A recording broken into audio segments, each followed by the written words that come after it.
Le monde de Disney, c'est bien sûr des films et des personnages iconiques, mais c'est aussi l'aventure des parcs d'attractions dont Disneyland Paris. Ça s'est passé un 12 avril 1992. Ça s'est passé en... Disney dans l'histoire. Nicolas Descamps, Corinne Yernaud, sur DLRP. Et maintenant, je déclare Euro Disneyland officiellement ouvert.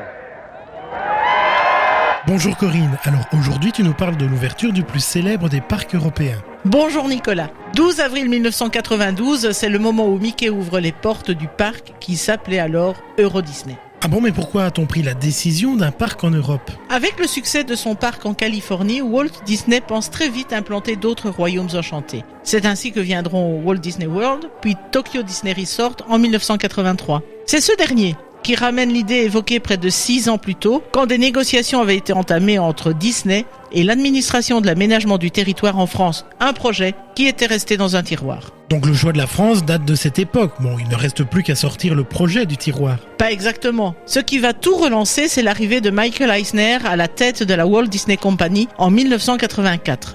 À ce moment, la fréquentation des parcs a tendance à stagner, ce qui rend essentielle la conquête de nouveaux marchés et le choix se porte alors sur l'Europe. En 1985, Roy Disney se lance dans une tournée à travers l'Europe. Il visite des dizaines de sites et à la fin, 2 pays se détachent. Il y a Marne-la-Vallée en France et l'Espagne avec 2 sites situés sur la Méditerranée, Barcelone et Alicante. Donc tout naturellement, c'est une victoire de la France. La lutte fut serrée. L'Espagne va multiplier les offres alors qu'en France, des tensions politiques freinent l'avancée du dossier. Et alors qu'est-ce qui fera la différence dans ce choix ? En fait, depuis le début, Disney veut Paris. Il va donc feindre de s'intéresser à l'Espagne. Tactique. Oui, on peut comprendre l'attachement de Disney à la France. Après tout, Walt avait des origines françaises. Oui, enfin, Eisner voyait surtout l'image de marque de Paris à travers le monde et puis la présence de ces 2 aéroports. Et puis, la France va offrir des conditions incroyables. Un prolongement du RER, une sortie d'autoroute, des prêts ultra avantageux et 1800 hectares de terre autour du futur parc. Bref, le 18 décembre 1985, on entend sur les ondes de France Inter « Mickey et Donald à Paris, c'est pour bientôt ». Bon, à ce point-là, un accord est signé alors. La convention sera signée à Matignon le 24 mars 1987 par, entre autres, Jacques Chirac et Michael Eisner. C'est un immense texte comprenant de nombreux plans décrivant en détail les futurs travaux. Le document contient aussi cette exigence tout à fait étonnante. La Walt Disney Company s'engage à promouvoir la langue française. Et parmi les attractions, on devra retrouver des allusions à la culture française. Cela conduira à l'originalité de Discoveryland, au look rétro-futur comme l'Orbitron ou le Visionarium et plus tard Jules Verne avec le Space Mountain. Bon, ça y est, on y est, les travaux peuvent commencer. Oui, les pelles et les pioches peuvent se mettre au travail. Le 3 août 1988, après une cérémonie d'ouverture, le chantier commence. Et quel chantier! 2000 fournisseurs, architectes, bureaux d'études et plus de 8000 ouvriers vont s'activer sur les 2000 hectares de terrain pour en faire sortir de terre les premiers lieux emblématiques du futur Magic Kingdom parisien.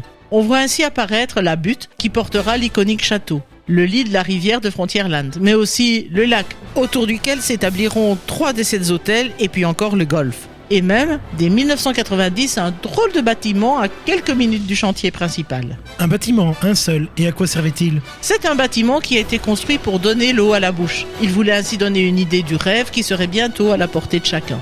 Espace Euro Disney a donc été construit à Séris et inauguré le 5 décembre 1990. 5 décembre, un clin d'œil à la date d'anniversaire du célèbre papa de Mickey. Et donc, qui trouvait-on dans cet espace Euro Disney ? Dès la sortie de l'autoroute, les plus impatients pouvaient déjà apercevoir la pointe du chapeau de magicien de Mickey qui culminait quand même à 20 mètres de haut devant le bâtiment. C'était une première invitation au rêve. L'architecture même était inspirée du film d'animation Fantasia. Et une fois à l'intérieur, un parcours faisait découvrir les 5 futurs lands d'Euro Disneyland à travers des maquettes, dessins d'artistes et d'architectes. On y trouvait aussi des costumes, ou encore certains véhicules d'attraction, comme ceux de Dumbo the Flying Elephant ou du carrousel de Lancelot. Et même C3PO grandeur nature. Enfin, une maquette générale du projet clôturait le parcours. Un guide proposait une visite commentée, comme si vous y étiez déjà. Et si on avait de la chance, on pouvait même rencontrer Mickey Mouse lui-même, venu accueillir les futurs guests. La visite se terminait dans une salle de projection où était présenté un film, Euro Disney, quand l'imaginaire devient réalité. Véritable retour en enfance puisqu'on plongeait dans la magie en compagnie d'un petit garçon qui, avec son ours en peluche, partait dans un voyage imaginaire au sein d'Euro Disney Resort. Et bien sûr, avant la sortie, la Fantasia Boutique avec une gamme de souvenirs en avant-première pour les quelques 100 000 visiteurs qui seront accueillis pendant un peu plus d'1 an.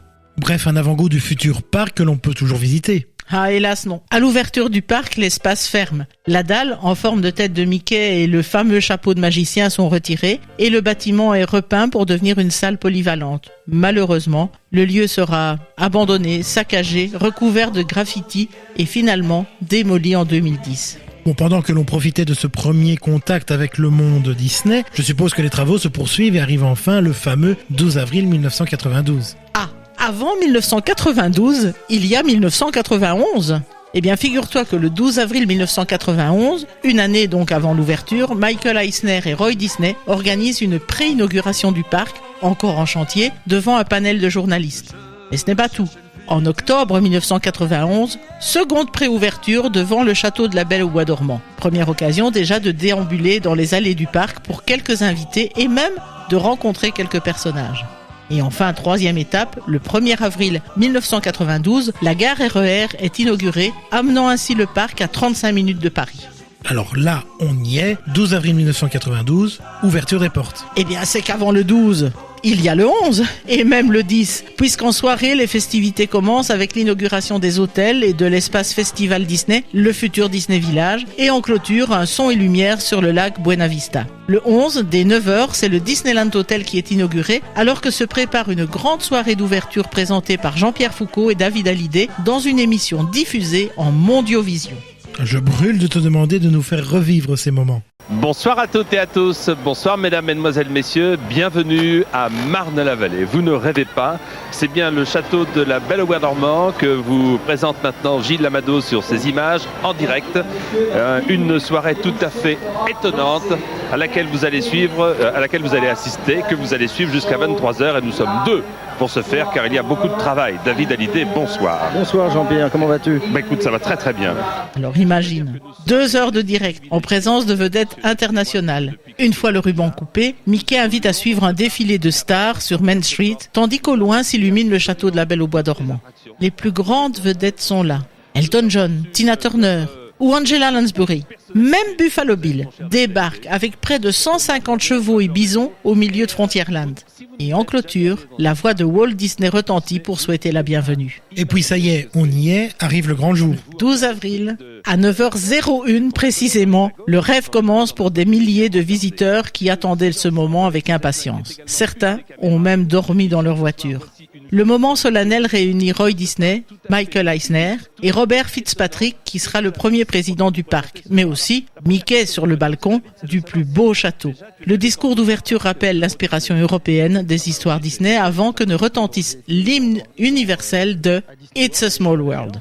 Ah oui, j'imagine le moment. Je pense aussi au tout premier visiteur qui a passé les portes du parc. Eh bien, on le connaît. C'est un petit garçon de 8 ans, Gorka Gallier, qui a gardé un souvenir chargé d'émotions puisque lui et sa famille ont eu droit à une journée VIP dans le parc. Ils ont aussi reçu un pass à vie pour visiter ce lieu enchanté. Eh bien voilà quelqu'un qui doit connaître les moindres recoins du parc. Merci Corinne pour nous avoir entraînés sur les traces de ce parc enchanteur. Je vous rappelle que vous pouvez retrouver cet épisode sur notre radio, sur dlrp.fr, en vous abonnant à notre podcast sur votre plateforme favorite. En tout cas, ça s'est passé un 12 avril 1992. À bientôt Corinne. À bientôt Nicolas.